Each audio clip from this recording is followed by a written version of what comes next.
Hey there, and welcome to Japan Talk.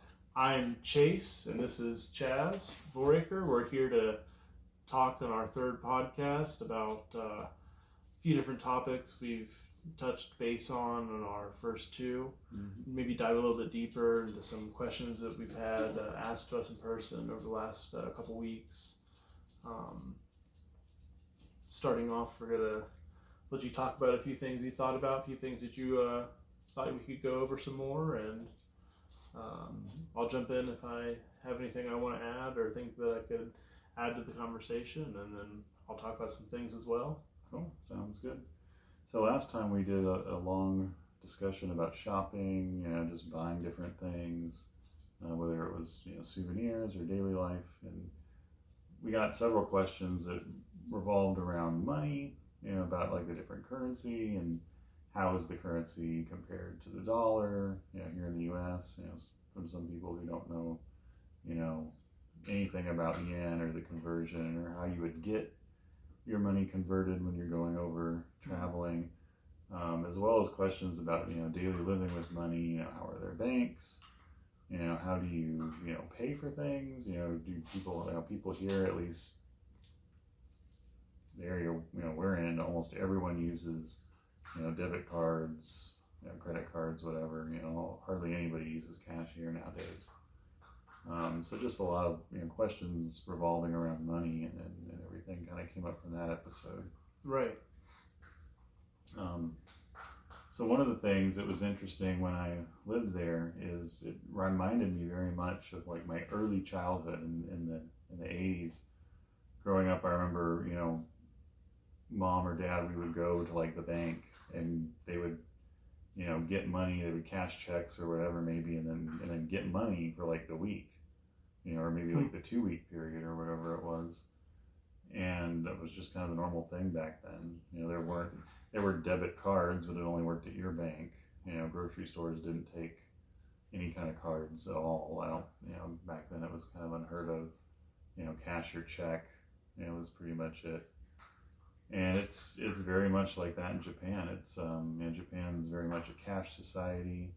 It's very typical for people to carry around large amounts of money, in their wallet. If you get paid on a monthly schedule, maybe it's you don't want to have to go to the bank like several times throughout the month, so you just take out whatever you'll need, for like the whole month. Maybe keep part of it in your wallet, keep the other part at home. Locked away in a box or in a little safe or something. But yeah, it's very common to see people when they're paying. You'll, not that you're like spying on them or anything, but you'll see people pull out their wallet or their purse or whatever, and they're paying for something at a convenience store, and they have just like tons of money. And here, that would be kind of a problem. I mean, most people here are very hesitant to go around with a lot of money, especially like on vacation or something like that. Mm-hmm. It's one of the big things if you like, if you're going to Japan, you might think, I don't want to be walking around with all this money, but in fact, it's really pretty typical and it's very safe. You're not gonna really have any issues. It's not like some other countries where, you have to worry about getting pickpocketed or something. You're not gonna have any issues in Japan with that. And even still, I feel like you should always take proper precautions. Whenever I travel, I always put my wallet in my front pocket, just so it's definitely a little bit closer to me, under my eye. And that was one of the kind of interesting things that I had to go over with our parents when I traveled to Japan with them was, it's a cash society. We're gonna go and get money, and you're just gonna be carrying cash everywhere you go. Yeah, big pile of money. There's places you can use a Visa card at for sure, especially in 2019. But yeah, it's all definitely the big a good stores, idea. Big stores like big electronic stores. I remember in the first time that I went in the earlier days, it was pretty much just the big stores like Yodobashi Camera, Big Camera, Jesco, maybe like some of the really big stores would take a credit card, and it felt like it was still a novelty because they had like a lot of weird stuff around you using your card. Like I don't really remember exactly what the deal of it was, but they used to ask you how many times you wanted to charge. And I guess it was they could put the full amount on one transaction, or they could split it up into many small transactions. And I don't really know. I don't remember really what the point. Someone told me at some point what that was about. Something to do with the way their credit cards worked then. There might have been like a maximum amount per transaction or something. But yeah, I remember that being kind of, it was very rare to be able to use a card anywhere back in like, 2000, early 2000s. Right. But yeah, now you can use them most any store, like shopping store, like grocery stores and stuff like that. Convenience stores still, I think it's pretty much cash. I would say I think at certain convenience stores you can do credit cards, but what's more convenient is a lot of them will do Passmo. Passmo, yeah, that's right. Or like Suica, yeah. You can pay with that. Yeah, I'd totally forgotten about that. I actually think that I had a few times where I kind of got a little overzealous on sending money back to my U.S. bank account, and I didn't have, I had like no money really to take out of the Japanese bank account, and I remember that I had like 10,000 yen or some crazy thing on my Passmo, so I started using that, for food in the mornings or whatever. Yeah, I'd forgotten all about that. Yeah, you can use Passmo Suica. It's your train, bus, subway card, that you use to pay for any of your tickets and your fares going wherever you're going. But yeah, you can use it in almost every convenience store within the station, or even outside of the station. Most of them will have a little scanner. Right. But yeah, it's neat. So yeah, the banking. When we first moved over there, the company that I worked for set up all the paperwork and everything needed to open it. And so they chose the bank. And I'm pretty sure if you're a Japanese citizen or you're over there on your own, you can choose whatever bank you want to go to. But since they were opening it up, I guess they knew how this particular bank worked. And so they set all that up. I did have to get the little Honko and Japanese signature stamp. Which was literally just my initials, so it could have literally been anyone's, stamp. Wasn't anything special. I remember they had like special order because it was a foreigner's stamp. Right. But they got that set up, and when you get that set up, you get a debit card that just works at the bank or at an ATM, like a old fashioned debit card would here, where you have your PIN and you can get cash. And then they give you this bank book, which is almost like a checkbook, but it doesn't have checks in it. It's more like just a register. But it's also kind of your bank information. Like anytime you do anything, that involving your bank account, you have to have this book. It's almost like proof of ownership, I think, for your bank account is this little book. And you would put that book into the bank's ATM machine, which was different than like a convenience store ATM machine. We'll talk about those later. And it would basically catch up your book, printing out all the withdrawals, deposits, and everything to catch it up completely to what your current balance was. So it was basically a ledger. So fairly sophisticated machine, I imagine. It was. I don't think we ever had anything quite like that here. Back when checks, I remember people writing out all their expenses and everything in their little register in their checkbook. I think our grandfather still does that. Definitely. But no, that was really interesting, and the bank ATM had all kinds of extra functionality. We had to pay our rent through the ATM, and it was basically like wiring the money or sending the money to the landlord's bank account, and you had to like type in some kind of like information about like where he lived, or it was something about some sort of like his last name and like his address, part of his address, and then you had to put in his like a routing number essentially, and then you could send the money to him. So we'd go down to that bank and do that every month, and then we would take out again, like every time, take out whatever money we needed, pretty much, most of it, for the rest of the month. And then deposits work the same way. If you wanted to deposit, you would just, put your money in the machine, put your bank book in the machine, and it would deposit it for you. Right. But then other bills, interestingly enough, every other bill except for our, rent payment, we were able to pay at the convenience stores. Which, here it's like most people pay everything online or over the phone, or they mail a check. Those are basically the three main ways we pay stuff here. But over there, literally any bill, like we had our health insurance, which was like from the government. We would get in the mail like a little bill that had a barcode on it, and it told how much was owed and whatever, and you just took that to whatever convenience store, and they would scan the little barcode. You'd pay them, they would tear off the little receipt and then stamp it as paid and give that to you, and you were good to go. So we paid our health insurance, we paid our cell phone bill, we paid our internet, water, gas, electric, like everything through the convenience store. Wow. That was pretty interesting. But yeah, I'm trying to think any other interesting things. Of course, you can convert currency. I doubt most foreigners go to an actual Japanese bank, standalone bank, to convert currency. We did a few times on two of our mission trips. We had Japanese natives with us,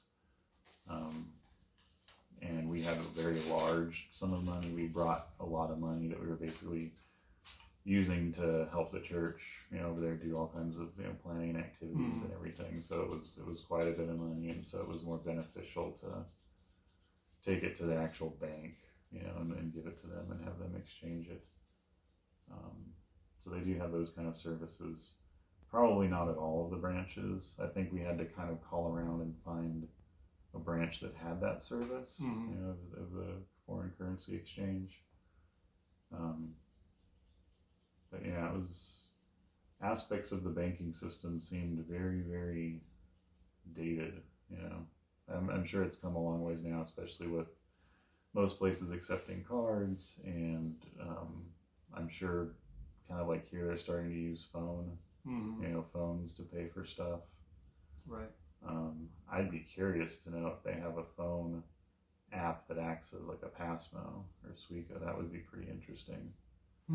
Yeah, it's something I didn't really pay attention to, but I could totally see, because like a lot of people have their Passmo in like a wallet that's also like the case for their phone, so like they're kind of swiping it at the same time. Yeah,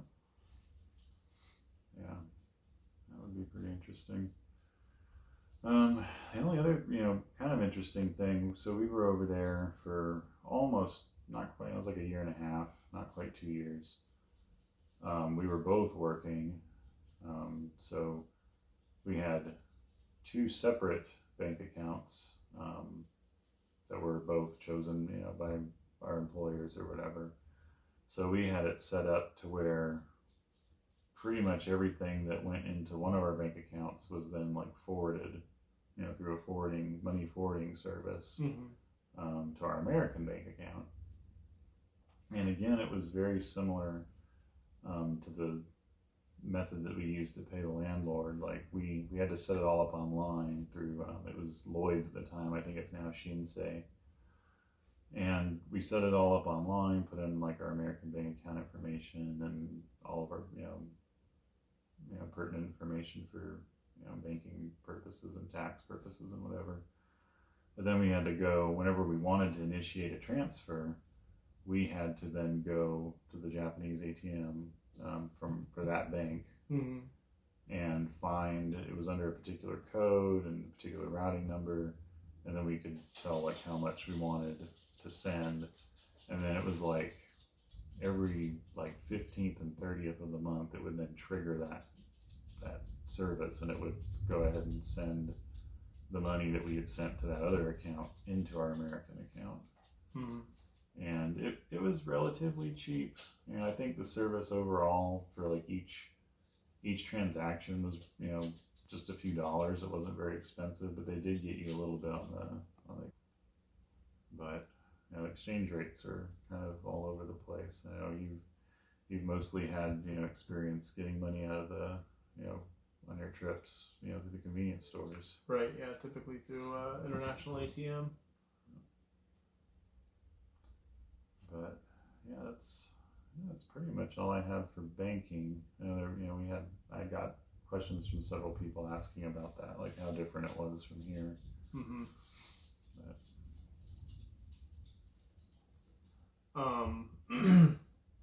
Well, since it's pretty related to that, I'll talk about one of the things that I had a lot of questions coming from different people I'd spoken to was the I guess you can call it Combini lifestyle. Mm-hmm.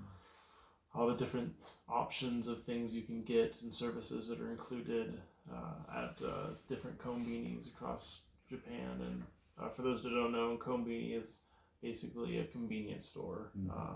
Like the inside of a gas station, but without the gas station. Without the gas station and without the terrible increased prices and like a 7-Eleven, but like way better.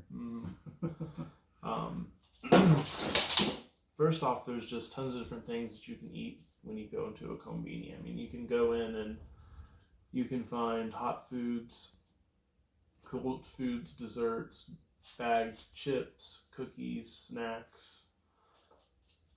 You can find healthy things, you can find really unhealthy things. You know, great ice cream selection, bunch of different. My favorite things is always the sandwiches and the rice balls, the onigiri, tuna mayonnaise. And I've talked about that in the past podcast, but that is my absolute favorite thing to buy at a convenience store is a tuna mayonnaise onigiri.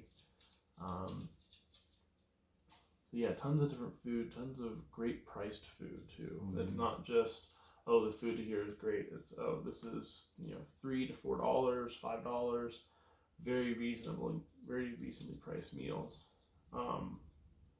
All super fresh and wonderful drink selection. You have the ability to go in and choose tons of different sodas, coffees, teas, flavored waters, juices, different types of milks, just an almost unlimited supply of, and that's not even touching base on alcoholic beverages. I mean, you have a ton of different alcoholic beverages you can choose from as well. So, so much stuff to buy at a convenience store. And like I said, also related to what you're talking about with banking is the convenience store is typically the best place for a foreigner to go to get quick cash. Just notify your bank that you're going to be traveling, you're going to be in Japan, give them the dates of your trip, and then you can use any major Western card at a ATM at a 7-Eleven and most convenience stores nowadays. It used to be mainly 7-Elevens, but now you'll see a lot of ATMs throughout all the convenience stores. And they're all in English too. That's what I was about to say. They're also all in English. Typically we'll have an English button right on the very beginning so you can read all the options. And even if there wasn't, I mean, it's still very intuitive to figure out exactly what you're trying to do on there. Basically the same as a ATM you would find here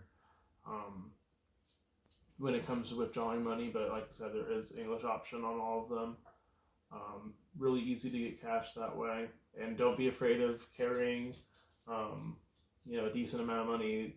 I always say be safe. You don't want to just walk around with thousands of dollars on you for no reason, but if you want to have enough cash for a few days, don't be dumb about it, but keep your wallet in your front pocket, or keep a close eye on your purse, and you should be fine.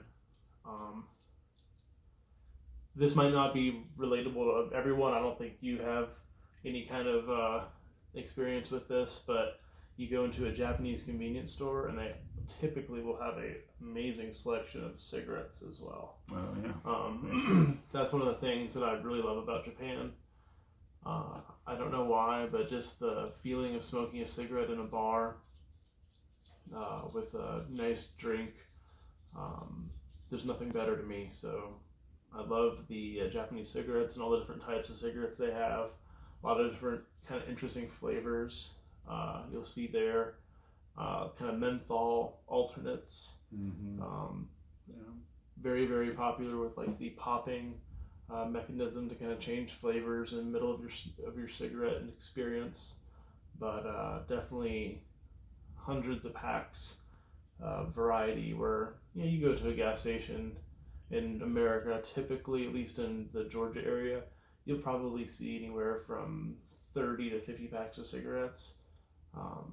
But I mean, every gas station in Japan, you got at least 150 packs of cigarettes up on the walls. Yeah.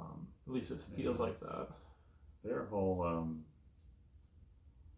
societal views on smoking is, I feel like, not been anywhere close to what ours is. I know, when we were really, really little in America, we had smoking in restaurants, smoking sections. I remember as a little kid seeing that, having to ask, we don't want smoking.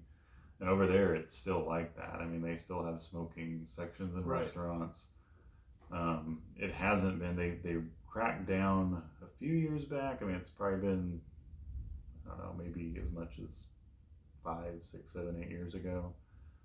They really started cracking down, oddly enough, on people smoking just walking about the town, walking about the streets. They didn't want people smoking and affecting, I guess, other people in the major crowded areas on the street. Right.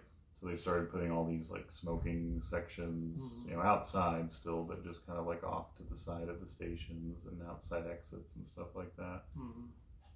But yeah, I remember prior to that happening, people just smoked everywhere. I remember the first time I went to Japan, it was weird because I'd come from a place where like not many people smoked. Right. It was very much, the whole, 80s and 90s campaigns of, it's killing you and all this stuff, and pretty much eradicated it, at least in, our group of people and around this area and, the people we, grown up with and family and everything.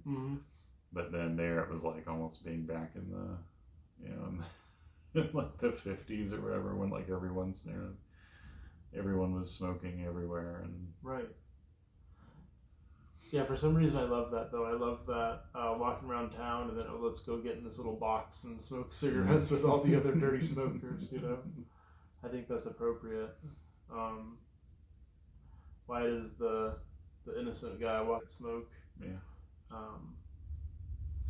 And I've heard of stories of people getting ticketed for it, foreigners getting ticketed. A lot of times you can kind of brush it off and they'll let you get away with it.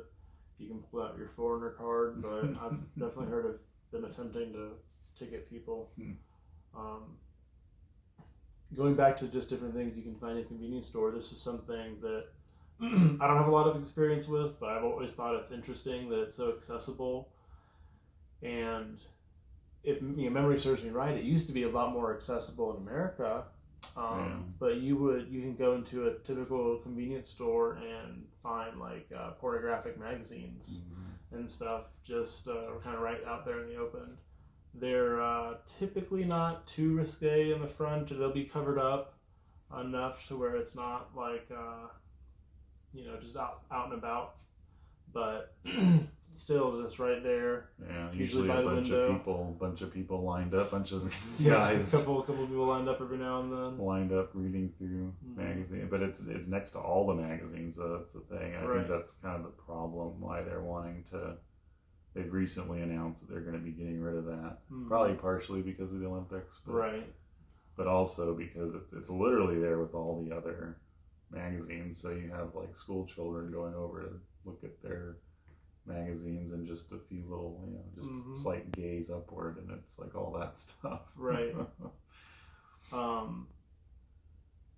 But another wonderful thing about convenience stores, we've kind of mentioned this briefly in the past, is it's a wonderful place to find a trash can. Typically you can find a trash can at a convenience store, so I think it is kind of rude to sit there and dump out like all your trash from the day. But if you have like an extra bottle or maybe a wrapper from some street food or something like that you ate, I think it's fine to take advantage of the trash can that's available.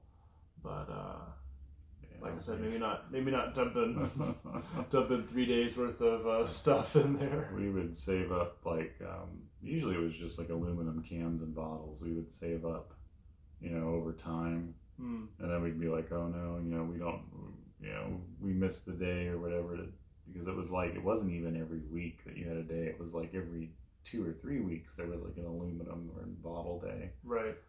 And so we would like slowly, we'd take like 2 bottles at a time. Anytime we were going out and we knew we'd be at a convenience store, we'd have just a couple that we'd throw away, just slowly over time get rid of them. That'll work. Just going back to convenience stores, I think that if I could bring one thing to America, it would be the Combini life. I don't think I'll ever see it. Maybe I will one day in some sense, but just the availability of quick food that's relatively healthy for you, that is delicious, hot and ready food, even the stuff that isn't terribly healthy for you, like their fried chicken and stuff like that. Like, you can't compare that food to the stuff that you would get at a typical gas station here.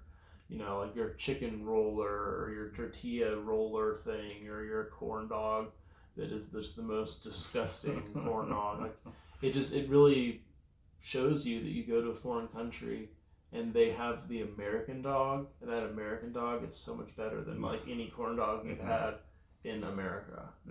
Like outside of like a fair or like a baseball game or like something like that. But definitely better than our gas station corn dogs.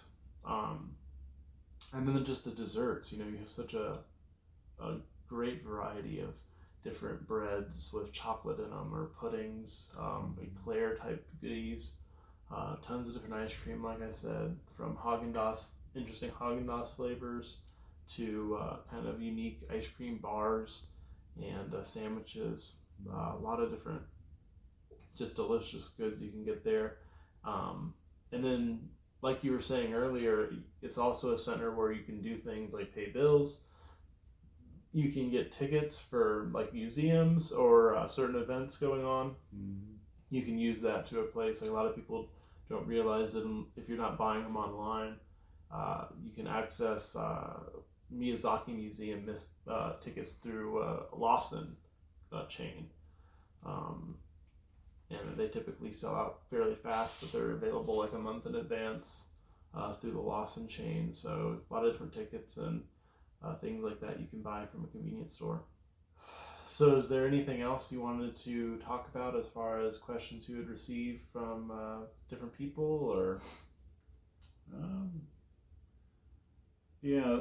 One of the big questions that came up from several people, well, there were several, but they all kind of revolved around the station. What was the station like?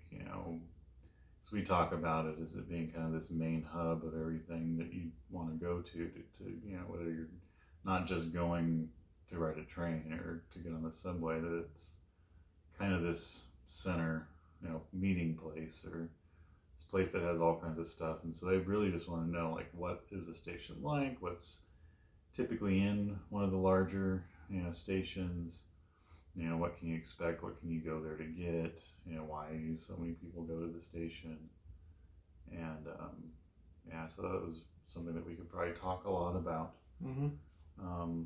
There are small stations. I mean, especially if you go out to the rural areas, there'll be stations where it's literally just like a platform. What most people probably think of a train station here in America being like this, just one track going through and a platform on both sides, and that's literally it. You can find those, in more rural areas, but in the big cities and around Tokyo, all these stations are almost like malls. There might be like one side of the station that exits into like a very large department store. within the actual station itself, there could be several levels, several floors of different things, but they'll typically have, all kinds of restaurants. They'll have, of course, several different convenience stores, usually, around all the different exits, because some of them are so big that if you go out, one exit, it's a huge ordeal to like try to figure out how to get back around the other side of the station to find what you needed to find if it was, say, at a different exit. Mm-hmm. Especially huge stations like Shinjuku, it's like, there's like, I don't even remember how many, but like 10, 12, 15, who knows, like a lot more than that. A lot more than that. Tons of exits. You have to have like a map or know where you're going. That's one thing to kind of insert really quickly is if you're meeting someone in a station, either one of two things. Tell a station exit number that you want to meet at, or meet at somewhere outside the station, because that can be really tricky if you don't know what exit you're meeting at. Yeah, and then like the big ones, I know with your Mr. Donut story, there were like several Mr. Donuts and all the different exits. Yeah, it can be daunting trying to figure out where to go and what exit. But yeah, there's usually, of course, there's all the stuff revolving around the trains and there are the subways, and they'll have, the ticketing machines and like the map, where you can see all your stops and everything as far as the line, where the line goes and the schedules and all that. Bigger ones will have like an actual office where you can go get, like rail passes or the commuter passes and more specialized, things dealing with the actual fare, for traveling. There's usually always a large section of the souvenir, like the different like sweets and snacks, or different like treat boxes for the different souvenirs that people, the Japanese people will typically get when they're coming back from a trip, or going on a trip to visit someone. Of course, there's all kinds of food places. Several had like, food courts in them where you could like go and have all these different little like takeaway food places where you could just take food and then go, sit somewhere and eat. Cafes, of course. Thankfully, our one station that was the closest to us had a Via de France inside. So we used to always enjoy, whenever we came back, going to the station, we'd usually stop and get some sort of bread goods and maybe a coffee or something. Right. Oh my goodness. Starbucks, of course, is huge over there, and they have, typically you'll see Starbucks in stations. Kind of like here, all different sizes. Some were tiny, some were pretty big. But I kind of think that Starbucks might not be quite as common of a commodity over there, at least when I was living over there, as it is here. I mean, it's typical. I mean, there's people, I'm sure a lot of people that get Starbucks every single day here, on their way into work or whatever. And I remember over there, they thought it was like some big extravagant thing when I would show up to school with a Starbucks cup. They're like, "Oh, you got Starbucks." It was like this special thing, I guess. Maybe it was just the teachers, I don't know. But and they'll usually have like lockers. So it's really convenient if you're traveling through Japan and you're wanting to go out for the day, but you don't want to take, you don't really have anywhere to leave your luggage, but you don't want to drag your luggage everywhere with you. They have usually a lot of, fairly large coin lockers where you can take your luggage and just drop it off in the coin locker and head out for the day and come back and get it whenever you're ready. So that's pretty convenient. Especially, and it's probably a little different with Airbnbs nowadays, but the Japanese hotels were pretty particular about like check-in times and check-out times, and sometimes if they didn't have a lot of people staying, or if it was a smaller hotel, they may not really want you to leave your luggage. Usually you could convince them to leave your luggage at the counter, until it was time to check in, but there were a few times where they just told us no. Or if you're like transferring from one area to another, which we did a lot there in the beginning, you couldn't just, drop your luggage off until it was time to check in, really. So Right. that's pretty convenient. Yeah, typically from my experience, like with an Airbnb, check-in is going to be like 4 p.m. or after, and then check-out's going to be like 11 a.m. on average from what I've seen. And they're very, very strict on check-in and check-out time. They'll charge you additional if you hold up like the cleaning crew that comes in afterwards. And one thing I want to throw in about the coin lockers is these coin lockers are all throughout the station, especially your larger stations. But do keep in mind, especially during holiday times, these coin lockers can fill up. We had planned a pretty large portion of one of our days in Nagoya locker, or a couple coin lockers, because we had all of our luggage with us. It was just a trip, kind of a stopover from Kyoto back to Tokyo.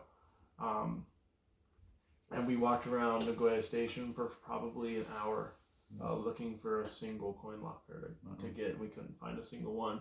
But then just a couple days later, we were in Ikebukuro with kind of the same concept in mind if we need a coin locker for our luggage, and we found one within 5 minutes. I mean, they were everywhere, completely unused, but it's always a good option. It's definitely convenient, but just be prepared for those times where you go and there isn't a coin locker available. Luckily, we were able to kind of shift our plans around and just take our luggage with us and not travel as far as we intended on traveling, but I think the day would have still been a lot better if we would have been able to access those coin lockers. Yeah, just not having to drag, all your stuff with you, helps a lot.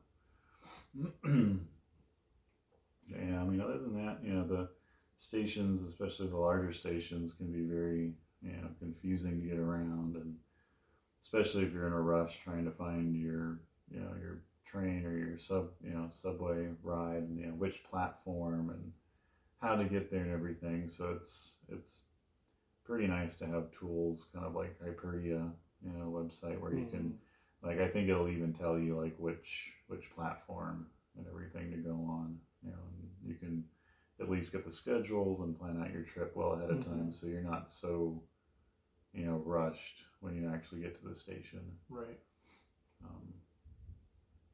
But yeah, that's about pretty much all I have to say about the stations. I mean, they've designed their cities in very much the same way that I think some of our early cities were designed, where it's all around like a station and then it just kind of spreads out.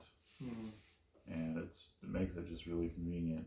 You can really not, if you lived near a station, a large station, like, you wouldn't really have any reason to venture out, much past that station and that area, because there's just so much stuff concentrated in that small area. Even smaller stations, like, well, what I consider a smaller station when you compare it to things like Shinjuku or Ikebukuro, but like stations like Atsuka, like there's a grocery store, just attached to the station right there, right as you come out. Nice little park area. I'll kind of talk a little bit more about that in the next thing I want to talk about, but the stations themselves are so magnificent in a sense, just because there's, like you said, so many different things you can buy, so many different little shops and services offered right there at the station. And some stations even have like tourist centers where you can pop in, and they can, a lot of times give you directions in English or advice on what to do, or sights to see, things like that. Well, kind of bouncing off of that, I guess. A few of the people that I talked about had brought up something kind of related to train stations, of what are your options when you miss the last train? What happens when you miss the last train? I kind of spoke about the time being, quote unquote, homeless in Japan for a night when I missed the train. That was a kind of a different scenario, though. I didn't have any money. I wasn't looking to miss the last train. I didn't really think of that as a possibility. And the only thing I had on me was a train card to get back home. So I wasn't looking to do anything. I was looking to survive for the night, which wasn't very hard. But one thing that's nice about missing the last train is that it's not like the trains start up at 8 in the morning. They start up really early in the morning. So if I'm not mistaken, like right around like 5 in the morning, you'll start seeing the trains start running again, especially in Tokyo. But there's tons of activities you can do to take up time or to kind of relax at if you have missed the last trains. And I feel like if you're talking about a subject like this, you kind of have to break it up into 2 categories at least.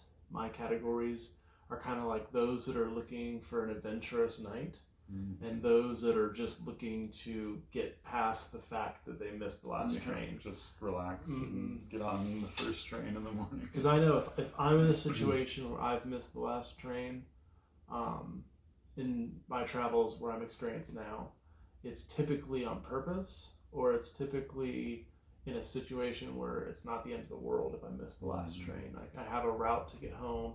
I'm only 1 station away from where I'm sleeping. I can walk back, worst case scenario. So I'm going to start kind of going over the adventurous side, like what I would suggest if I was missing a last train. The first place I'd probably be at is some sort of bar. Japanese have a great drinking culture, and you can find bars that are open until 3 to 5 in the morning, pretty easily, especially in Tokyo, or another major city like Kyoto. And I think it's probably gonna be the most expensive option that I'm gonna go over, just because keep drinking. I know with me, if I'm at a bar in Tokyo, I'm having a good time. I'm drinking a lot. I'm smoking a lot of cigarettes. If there's food to be had, I'm probably ordering some of that too. But maybe I'll make a friend and buy them a drink. So, but that's always a good option to go to a bar. Maybe find a Westerner bar, like a foreigner bar, if you're looking to meet foreign people that aren't Japanese, or if you want to see if you can find someone to speak English with. There's a lot of great bars that have a lot of Western tourists that visit them, or just people that are working there, teaching English or whatever they might be doing. Bars like the Hub, I think that's probably one of my favorite places. They used to have these amazing waffle fries, and I'd always make the joke that I was going to bring like Chick-fil-A sauce with me from America to dip these fries in. But then this last time I went there, I ordered them, and they were like, "Oh, we don't have those anymore." Oh, no. So I'm part of me prays that's just that particular Hub was out of them. There was a miscommunication, but I'm pretty sure they don't make them anymore, which really breaks my heart. But yeah, you can find a great bar to go to, and that's, there's so many different themed bars. There's ones that you can go to that are going to be very small, intimate settings. You can go to bars that are going to be larger with a lot more people in them. Group tables. I've been to some where it's like a group table where you just go mingle with whoever at a big table. Right. It's kind of neat. There's also a lot of 24-hour dining options, whether it's McDonald's. I know there's certain areas in like Shinjuku, Roppongi, Ikebukuro that have like 24-hour restaurants that are pretty easy to find. There's some that are restaurants that you would go to and like get some drinks at and like kind of have just a typical meal. But then there's some 24-hour dining places like the Yoshinoya style, where it's quick in and out. I'm not really thinking about doing that kind of thing when I'm in missing the last train, because that doesn't really kill much time. 24-hour restaurant. I think that's a better option, because I can spend maybe an hour and a half there and not feel like I'm being rude or anything like that. There's also some really good options like going to karaoke. They have karaoke bars, so you get like a private room. Maybe best if you're with someone. If you and a friend have missed the last train, or you're very sociable and you meet a group of people, because there's always people that have missed the last train, especially on like a weekend. So maybe you've made some new friends. Maybe you can go to a karaoke bar together and stay there for a couple hours, get some drinks there. A lot of 24-hour arcades as well. You'll see like round ones will be open and available, so you can visit a round one arcade. And then arcades are pretty interesting to me in Japan, because you don't really see anything similar in America. Like you have arcades with bowling alleys, at least in our area, or you might have like a kind of small standalone arcade with some other activity.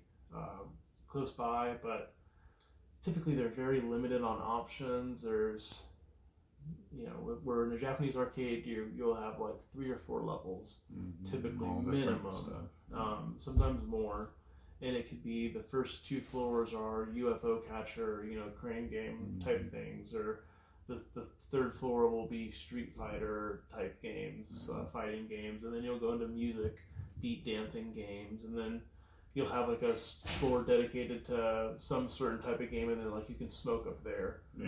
So they'll have like a smoking section. Say most of it they'll have like smoking and. Remember my little arcade cabinet that I had gotten from Japan had like cigarette burns and stuff all on the top.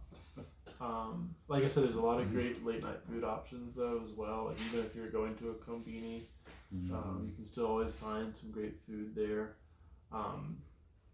One of the things I do if I'm with a friend and I've missed the last train, I'll go to a convenience store and I'll buy a couple alcoholic beverages. They have like a great line called Strong's. They have like all these kind of fruit flavors, pretty nice high alcohol content.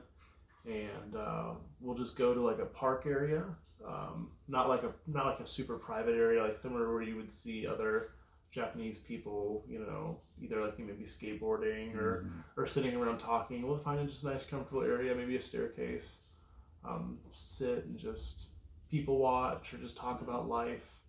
You can pass a lot of time really quickly, especially if there's a convenience store close by, and you can make that trip back and forth every 30-40 minutes. And people are typically out much later there than they are here. Maybe it's similar. Like, say, it's probably somewhat comparable to Las Vegas, where people are pretty much out all night, walking around, doing stuff. So it's, it's pretty lively if you're in the major areas of Tokyo. And then if you're in like a certain area, like let's say you're in Shibuya for some reason, you've missed the last train, and you're looking to have a great time, you can always go to a club. I mean, there's tons of clubs around that are open until 5 in the morning. So they'll keep you partying up all night, until it's time to get back on the train. I know that the last few times I've gone to Japan, I've always tried to go to Ageha, which is a nice large club in Tokyo. There's a dedicated bus to this club, so you go to Shibuya. There's just this kind of random bus stop. You wait there, a bus pulls up, and because there's no open container laws, you're pre-gaming in the line. You're pre-gaming on the bus on the way to the club, and the bus is just playing like club music and like a video advertisement for the club you're heading to. And like you go over Rainbow Bridge, and you arrive at this club, and it's great. I mean, it's a beautiful place. There's food truck inside the club. Beautiful smoking section outside, and several different dance floors, a pool area, really nice. But that's always an option. People also have done net cafes. You can go and you can rent, basically a place to play games. A little cubicle. You can get 2-person ones sometime, if I'm not mistaken. It wasn't really, the one we went to at least, it was basically the same thing as the 1-person one. Right. But it had like a slightly bigger cushion that was supposed to have enough room for 2 people. Right. There's also the option, and this is kind of an interesting thing. This might not be the best for someone that's just trying to go and get some sleep and get back to being on a train in the morning. But maybe if you're a little bit more adventurous, if there's 2 people, especially like a couple, you can always rent time at a Love Hotel. You can get like a pretty cheap price at like a Love Hotel. You could do like a rest or stay typically when you go to those. Like a rest is going to be, you're just going to be there for a short amount of time. A stay is going to be, you're going to be there for a longer amount of time. You actually sleep. And the later the night it gets, the cheaper those hotels will actually get, which is pretty interesting.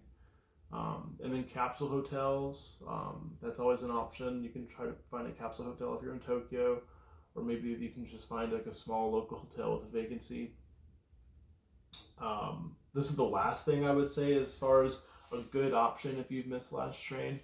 Unless you're in one of those situations, like I stated earlier, you're a station away, you're very close, you could almost walk there, you could walk there, is getting a taxi. Taxis are super expensive, so maybe if there's like a big group, if you have like 4 people, maybe. Right, if you have 4 or 5 people, you're trying to go in the taxi. I guess 4 people max. You're splitting it all. Probably doable, but if you're 1 or 2 people by yourself and you have 40 minutes to go, probably would not suggest getting a taxi. But then if you're less adventurous, if you're not looking to go to a bar or go to a club, I'd basically just recommend looking for some cheap food, finding some place like a nice restaurant that's open 24 hours, maybe a fast food chain with a place to sit down, like a McDonald's.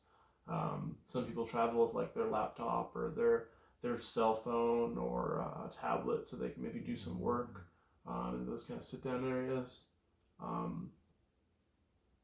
And then looking for just a hotel, whether it's a capsule place, or just seeing if they can find something on their cell phone, if they have their cell phone. Look up local hotel stay, and worst case, take a taxi if you need to get home. But definitely try to stay away from doing that, because you can rack up a pretty expensive taxi ride fairly quick. Yeah. Other than that, I think if you're missing last train, I think that it's an experience that everyone should try in Japan. I really tried to force they just went with me a few weeks ago, and they're in their 60s, and I kind of begged them, like, please just let's miss the last train, and we'll go to a bar, we'll go to this, we'll go to that, and couldn't quite convince them, which was probably for the best. They had walked a long time that day, so it would have been really tough. They probably would have been grumpy towards the end. We had quite some adventures with me, you, and Amanda when we were out all night. Right. Yeah, you can. Things got a bit crazy. Alcohol and walking all day can definitely take a toll on you, but I still think it's an experience that everyone should try or think about trying, because there's a lot of stuff to do in Japan, and there's a lot of stuff to do 24 hours a day, whether it's at noon or at 3 in the morning. There's something to get into, something to experience. It's for me, it would probably be just like one of the places, like a McDonald's or a Gusto or Royal Host. There are quite a few little different options. I think like one of those Mr. Donuts is 24 hours. The time that we did, all 3 of us went to the internet cafe when we finally found one that would let us, have a space or whatever. It was really kind of disappointing, I guess. It wasn't, like I said, the one that was supposed to be for 2 people was not real. It was the same as the 1-person one, because we ended up going another time, and it was just me and you, I think. And it may have been me. It might have been when we first moved there. But yeah, it was like they just threw like an extra little mat in the 1-person cubicle. So we ended up, like sleeping on the floor.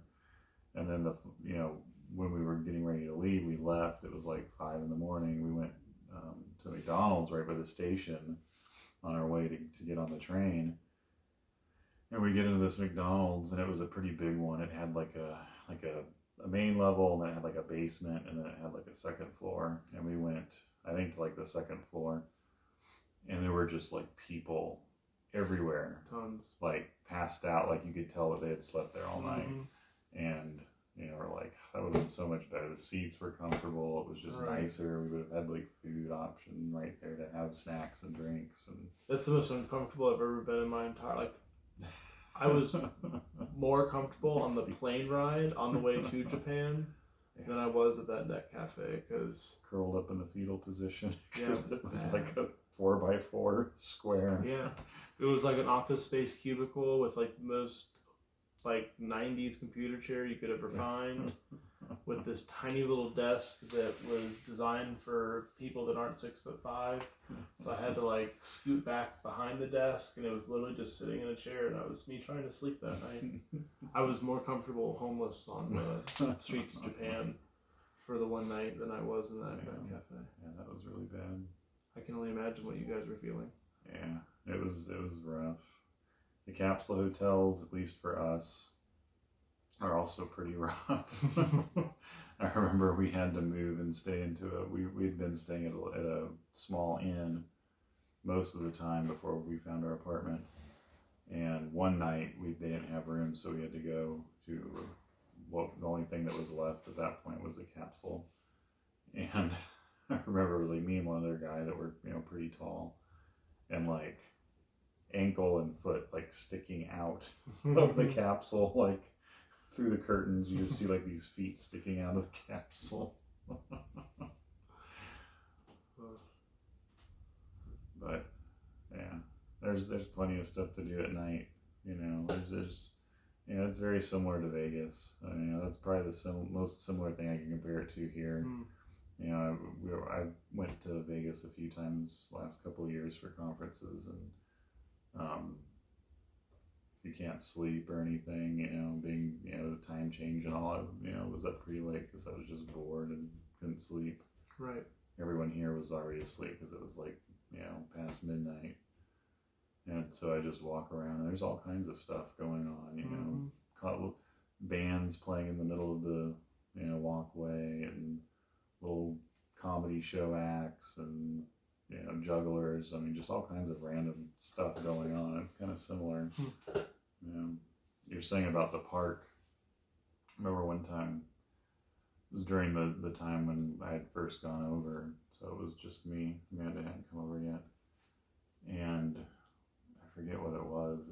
We were all together as a group. It might have been like the first or second day that we were there. It was all the teachers were there as a group, and we'd gone out to dinner together or something, and we were just walking around. It gotten to be really late, and there were like people like jump roping in the park, like full on, like, and these were like, it wasn't like kids, it was like adults. They had like these huge groups of like grown people, not even college age students. I mean, these are like grown people, just having a blast doing like double dutch, like in the middle of Yoyogi Park, and like we're like, yeah, we'll join you. They like spoke English just enough. They're like, oh yeah, come on. And so somewhere we have pictures of us all like doing like double dutch in the middle of the park. That's kind of awesome. At like 2 a.m. I saw a group doing something similar. They were younger, like college age, and like I might have been a little intoxicated at the time, but I wanted to jump in and like jump rope with them. But they were doing some pretty complex stuff, and I probably would have hurt myself. And then you'll see a lot of people doing like dance, like hip hop dance kind of stuff. Yeah. You'll see a lot of that, like recording it for like Instagram or whatever they're using, whatever social media they're using. Yeah, we saw that a lot. We saw a lot of that even like way back in 2006. You'd see some younger, kid, maybe at the oldest college age, with music playing on a little, jukebox or something, a little, right. And whatever they had. And like off in some corner in the city, you see them doing their little dance and everything. It's pretty neat. Right. Well, I think we went over a lot of things that we've gotten questions about.